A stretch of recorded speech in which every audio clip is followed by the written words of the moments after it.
ഈ ദേവാലയത്തെ സംബന്ധിച്ച്, ഈ ഭദ്രാസനത്തെ സംബന്ധിച്ച്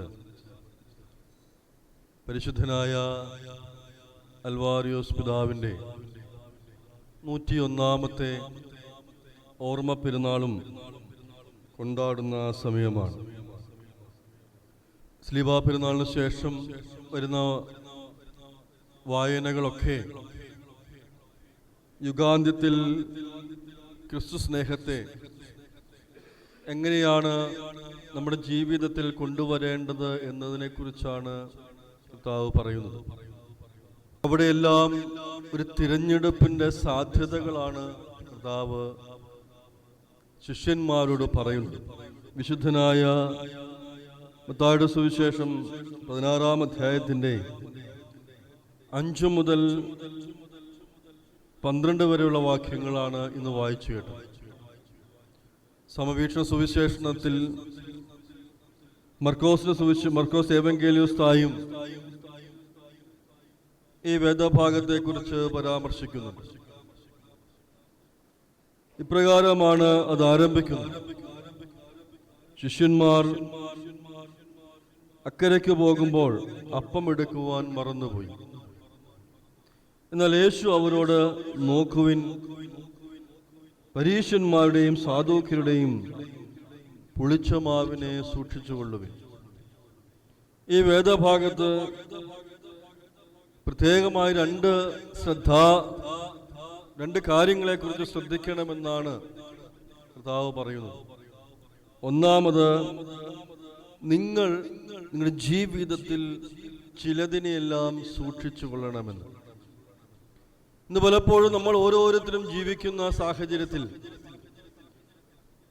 വ്യക്തിപരമായ നമ്മുടെ ജീവിത സാഹചര്യങ്ങളെ നമ്മൾ എങ്ങനെയാണ് കാണുന്നത്? കഴിഞ്ഞ കാലങ്ങളിലെല്ലാം നമ്മൾ അനുഭവിച്ച ദൈവസ്നേഹത്തെ എത്രമാത്രം ശ്രദ്ധയോടെയാണ് നമ്മൾ കാണുന്നുണ്ട് എന്ന് നമ്മൾ ശ്രദ്ധിക്കേണ്ട കാര്യമാണ്. ജീവിതത്തിൽ പലപ്പോഴും അത്ഭുതങ്ങൾ നമ്മുടെ ജീവിതത്തിൽ ഉണ്ടായിട്ടുണ്ട്. നമ്മുടെ ജീവിതത്തിൽ നമ്മൾ പോലും അറിയാത്ത നമ്മൾ പോലും മനസ്സിലാക്കാത്ത കൃപ ലഭ്യമായിട്ടുണ്ട്. എന്നാൽ ചിലപ്പോഴെങ്കിലും ഈ നടന്നു പോകുന്ന കാര്യങ്ങളെ ലാഘവത്തോടെ കാണുകയും ഇങ്ങനെ നടന്നാൽ മതി എന്ന് അതിനോട് പെരുമാറുകയും അതിനെ ആ രീതിയിൽ കാണുകയും ചെയ്യുന്ന ഒരു സാഹചര്യങ്ങൾ ഉണ്ടാകാറുണ്ട്. ഇവിടെയാണ് നമ്മൾ മനസ്സിലാക്കേണ്ട 1-2 കാര്യങ്ങൾ ഓർമ്മപ്പെടുത്തുവാൻ ആഗ്രഹിക്കുന്നത്. കർത്താവ് പറയുകയാണ്, നിങ്ങൾ സൂക്ഷിച്ചു കൊള്ളേണ്ടത് എന്തിനെയെല്ലാമാണ് എന്ന് മനസ്സിലാക്കണമെന്ന്. ശിഷ്യന്മാർ ചിന്തിച്ചു, ആ കാലഘട്ടങ്ങളിൽ ഉണ്ടായിട്ടുള്ളതിനെ ആ കാലഘട്ടങ്ങളോട് ചേർത്ത് വായിക്കുവാനാണ് കർത്താവ് ആഗ്രഹിക്കുന്നത്. എന്താണ് കർത്താവ് പറയാണ്? ഒരു തിരഞ്ഞെടുപ്പ് ഉണ്ട് എന്ന് മനസ്സിലാക്കണമെന്ന്. ജീവിതത്തിൽ ക്രിസ്തു സ്നേഹത്തെ തിരിച്ചറിയണമെങ്കിൽ ചിലതൊക്കെയും നമ്മൾ തിരഞ്ഞെടുപ്പിന്റെ അനുഭവത്തിലൂടെ കാണണമെന്നാണ് കർത്താവ് പറയുന്നത്. ഇന്ന് സമൂഹത്തിൽ കാണുന്നത്, സാരമില്ല, ഇങ്ങനെയൊക്കെ നടന്നാൽ മതി എന്ന് നമ്മൾ പലപ്പോഴും ചിന്തിക്കാറുണ്ട്. അതിനോട് കോംപ്രമൈസ് ചെയ്യുവാനാണ് നമുക്ക് ഓരോരുത്തർക്കും താല്പര്യം. ഈ ലോകത്ത് ജീവിക്കുമ്പോൾ എൻ്റെ കർത്താവ് എനിക്ക് നൽകിയതായ നന്മകളെയും എൻ്റെ ജീവിതത്തിൽ കർത്താവിൻ്റെ ഇടപെടലുകളെയും പലപ്പോഴും നമ്മൾ മറന്ന് സാരമില്ല, ഒരു കോംപ്രമൈസ് ചെയ്യുന്ന സാഹചര്യങ്ങൾ ഉണ്ടാകും. വിശ്വാസത്തെ പലപ്പോഴും ഇത് കുഴപ്പമില്ല, ഇങ്ങനെയും ജീവിക്കാമല്ലോ, ഇങ്ങനെയും മുന്നോട്ട് പോകാമല്ലോ എന്ന് കരുതി ജീവിക്കുന്ന സാഹചര്യങ്ങൾ ഉണ്ടാകും. അവിടെയാണ് തമ്പുരാൻ പറയുന്നത്, നിങ്ങൾ തെറ്റ് ചെയ്യുന്നു എന്ന്. ശിഷ്യന്മാരോട് പറയുകയാണ്, നിങ്ങൾ എന്താണ് ഇത് മനസ്സിലാക്കിയത്? അത്ഭുതങ്ങൾ നിങ്ങളുടെ ജീവിതത്തിൽ ഉണ്ടായിട്ടില്ല എന്ന്. ആ അത്ഭുതങ്ങളെ നിങ്ങൾ എന്തുകൊണ്ടാണ് മറക്കുന്നത് എന്നാണ് കർത്താവ് ചോദിക്കുന്നത്. ഒന്നാമത് മനസ്സിലാക്കേണ്ടത് അവിടെയാണ്, ദൈവവിളി ഒരു തിരഞ്ഞെടുപ്പാണ്. നമ്മുടെ ജീവിതത്തിലെ ക്രിസ്തുവിന്റെ സാന്നിധ്യം ഒരു തിരഞ്ഞെടുപ്പാണ്. കർത്താവ് നമ്മെ ചൂണ്ടിക്കാണിച്ച് ഇവൻ എൻ്റെ പ്രിയപുത്രൻ എന്ന് പറയുന്ന സാഹചര്യത്തിലേക്ക് നമ്മൾ വളർച്ചയെത്തുന്ന ഒരു നിയോഗമാണ് എന്ന് മനസ്സിലാക്കണം. രണ്ടാമത് കർത്താവ് പറയുകയാണ്, നിങ്ങൾ തിരിച്ചറിയുന്നില്ലയോ എന്ന്. ഒന്ന് ആലോചിച്ചു നോക്കുക. ഈ വേദഭാഗം വായിക്കുമ്പോൾ ഇത് 2000 വർഷം മുമ്പ് തന്റെ ശിഷ്യന്മാരോട് പറഞ്ഞതായിട്ട് നമുക്ക് തോന്നും. എന്നാൽ ദൈവഹിതം എത്രമാത്രം നമ്മുടെ ജീവിതത്തിൽ ഉണ്ടായിട്ടുണ്ട് എന്നത് നമ്മൾ തിരിച്ചറിയാതെ പോകുന്നുണ്ടോ എന്ന് ചിന്തിച്ചു നോക്കുക. അത്ഭുതങ്ങളുടെ അനവധിയായ കലവറകളിലൂടെ നമ്മൾ കടന്നു പോയിട്ടുണ്ട്. നമ്മുടെ ജീവിതത്തിൽ നമ്മൾ പോലും അറിയാത്ത പല മേഖലകളിലും അത്ഭുതങ്ങൾ നടന്നിട്ടുണ്ട്. ഒന്ന് കണ്ണുനീരോടൊന്ന് പ്രാർത്ഥിക്കുമ്പോൾ ദൈവം ഇറങ്ങി വന്ന് ഇടപെട്ടതായ സാഹചര്യങ്ങൾ നമ്മുടെ ജീവിതത്തിൽ ഉണ്ടായിട്ടുണ്ട്. എന്നാൽ നമ്മൾ എവിടെയാണ് അവ മറന്നുപോയിട്ടുള്ളത്? എവിടെയാണ് നമുക്കത് തിരിച്ചറിയുവാൻ സാധിക്കാതെ പോയിട്ടുള്ളത്? ഇത് ഞാൻ സൂചിപ്പിച്ചുവല്ലോ, സാരമില്ല എന്ന് പലപ്പോഴും നമ്മൾ ഓരോരുത്തരും പറയുന്ന സാഹചര്യങ്ങൾ ഉണ്ടാകും. അതിനെയല്ല, അപ്രകാരം ജീവിക്കുവാനല്ല കർത്താവ് നമ്മെ വിളിച്ചിരിക്കുന്നത്. കർത്താവ് വിളിച്ചിരിക്കുന്നത് ആ കുരിശിലേക്ക് ചേർന്ന് നടക്കുവാൻ വേണ്ടിയാണ്.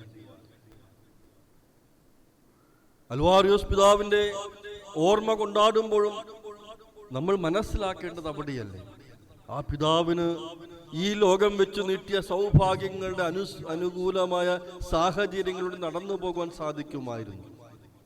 എന്നാൽ താൻ അറിഞ്ഞതായ വിശ്വാസത്തെ, താൻ കണ്ടെത്തിയതായ വിശ്വാസത്തെ, തന്റെ സഭാസ്നേഹത്തെ മുറുകെ പിടിച്ച പിതാവാണ് അൽവാരിയോസ് പിതാവ്. അദ്ദേഹത്തിന്റെ ഓർമ്മയും നമ്മെ സംബന്ധിച്ച് അപ്രകാരം ഒരു തിരിച്ചറിവായിരിക്കണം. ദൈവം നടത്തിയ വഴികൾ, അതിവിടെ ചിലപ്പോൾ മുള്ളുകൾ ഉണ്ടാകും, വേദനകൾ ഉണ്ടാകും. ആ വേദനകൾക്കപ്പുറമായി ദൈവസ്നേഹത്തെ മനസ്സിലാക്കുവാൻ സാധിക്കണം. മൂന്നാമത്, പൂർണ്ണതയിലേക്ക് എത്തിച്ചേരുമ്പോൾ സഹനങ്ങൾ ഉണ്ടാകുമെന്ന് മനസ്സിലാക്കണം. കർത്താവ് പറയാണ്, നിങ്ങൾ സാധുക്യരുടെയും മറ്റുള്ളവരുടെയും ഒന്നും വിശ്വാസത്തിൽ അധിഷ്ഠിതമായി ജീവിക്കുവാൻ ഇടയാകരുത് എന്ന്. നിങ്ങളെ ഭരമേൽപ്പിച്ച ഉത്തരവാദിത്വം അത് പൂർണ്ണതയിലേക്ക് എത്തണമെങ്കിൽ ചില സഹനങ്ങളിലൂടെ കടന്നു പോകേണ്ടി വരുമെന്ന്. നിന്റെ ജീവിതത്തിൽ സഹനങ്ങൾ ഉണ്ടാകുമ്പോൾ, നിന്റെ ജീവിതത്തിൽ മുറിവുകൾ ഉണ്ടാകുമ്പോൾ, ഒറ്റപ്പെടുന്ന സാഹചര്യങ്ങൾ ഉണ്ടാകുമ്പോൾ തമ്പുരാന്റെ ഇടപെടലുണ്ട് എന്ന് മനസ്സിലാക്കണം. നിരാശയും പിന്നോട്ടുള്ള യാത്രയുമല്ല കർത്താവ് നമ്മെ ഭരമേൽപ്പിച്ചിട്ടുള്ളത്. കുരിശിനോട് ചേർന്ന് നിന്നുകൊണ്ട് ആ മുറുകെ പിടിച്ച് തന്റെ സഹനത്തെ ചേർത്ത് വായിക്കുവാൻ സാധിക്കുന്നവനാകണം ഓരോ ക്രിസ്ത്യാനിയും. അതാണ് യഥാർത്ഥത്തിൽ നമ്മുടെ നിയോഗവും വിളിയും എന്ന് പറയേണ്ടത്. പ്രിയമുള്ളവരെ, എൻ്റെ വാക്കുകൾ അവസാനിപ്പിക്കുകയാണ്. 3 കാര്യങ്ങളാണ് ഞാൻ സൂചിപ്പിച്ചത്. ഒന്ന്, നമ്മുടെ ജീവിതം ആത്മീയമായ ഒരു തിരഞ്ഞെടുപ്പാണ്. ക്രിസ്തുവിനോട് ചേർന്ന് നടക്കുവാനുള്ള ഒരു നിയോഗവും വിളിയുമാണ്. ആ നിയോഗവും വിളിയും നമ്മുടെ ജീവിതത്തിൽ അത്ഭുതങ്ങളെ നമ്മൾ കാണുവാൻ ഇടയാക്കും. രണ്ടാമത്, ദൈവഹിതം എന്ന് പറയുന്നത് ഒരു തിരിച്ചറിവാണ്. നമ്മുടെ ജീവിതത്തിൽ എത്രമാത്രം ദൈവ സാന്നിധ്യം ഉണ്ടായിട്ടുണ്ട് എന്നത് ഒരു തിരിച്ചറിവ് നമ്മുടെ ജീവിതത്തിൽ ഉണ്ടാകണം. നമ്മൾ പോലും അറിയാത്ത സാഹചര്യത്തിലൂടെ, നമ്മൾ പോലും മനസ്സിലാക്കാത്ത സാഹചര്യത്തിലൂടെ നമ്മൾ കടന്നു പോയിട്ടുണ്ട്. അവിടെയെല്ലാം ഒരു കരം നമ്മെ ഓരോരുത്തരും ചേർത്ത് പിടിച്ചിട്ടില്ലേ? ആ തിരിച്ചറിവ് നമ്മുടെ ജീവിതത്തിൽ ഉണ്ടാകണം. മൂന്നാമത്, അപ്രകാരം തിരിച്ചറിവുണ്ടാകുന്നത് പൂർണ്ണതയിലേക്കുള്ള വളർച്ചയാണ് എന്ന് മനസ്സിലാക്കണം. നമ്മുടെ ജീവിതത്തിലെ സഹനങ്ങളും നമ്മുടെ ജീവിതത്തിൽ നിരാശാപരമായ അനുഭവങ്ങളും നൊമ്പരങ്ങളും വേദനകളും ഒക്കെ ഒരു പൂർണ്ണതയിലേക്ക് നമ്മെ നയിക്കുവാനുള്ളതായ ചവിട്ടുപടിയായിരിക്കും. അത് തിരിച്ചറിവാണ്, ആ ബോധ്യമാണ് നമ്മിൽ ഉണ്ടാകുന്നത്. അതുകൊണ്ട് തമ്പുരാൻ പറയുന്നത്, നീ നിന്റെ കുരിശെടുത്തുകൊണ്ട് എൻ്റെ പിന്നാലെ വരട്ടെ എന്ന്. പ്രിയമുള്ളവരെ, ആ ഒരു അനുഭവം നമ്മിൽ ഉണ്ടാകുമ്പോഴാണ് ക്രിസ്തു സ്നേഹം നമ്മുടെ സാക്ഷ്യമായി തീരുകയുള്ളൂ. അൽവാരിയോസ് പിതാവിൻ്റെ മധ്യസ്ഥത നമുക്കും സാക്ഷ്യമാകണമെങ്കിൽ നമ്മുടെ ജീവിത സാഹചര്യങ്ങളിൽ സാക്ഷ്യമുള്ള ഒരു അന്തരീക്ഷം, സാക്ഷ്യമുള്ള ഒരു കൃപ നമ്മൾ ഉണ്ടാകണം. അങ്ങനെ സാധ്യമാകട്ടെ എന്ന് പ്രാർത്ഥിച്ചുകൊണ്ട് എൻ്റെ വാക്കുകൾ അവസാനിപ്പിക്കുന്നു. ദൈവം തമ്പുരാൻ നമ്മളെല്ലാവരെയും ഒരുപോലെ അനുഗ്രഹിക്കട്ടെ.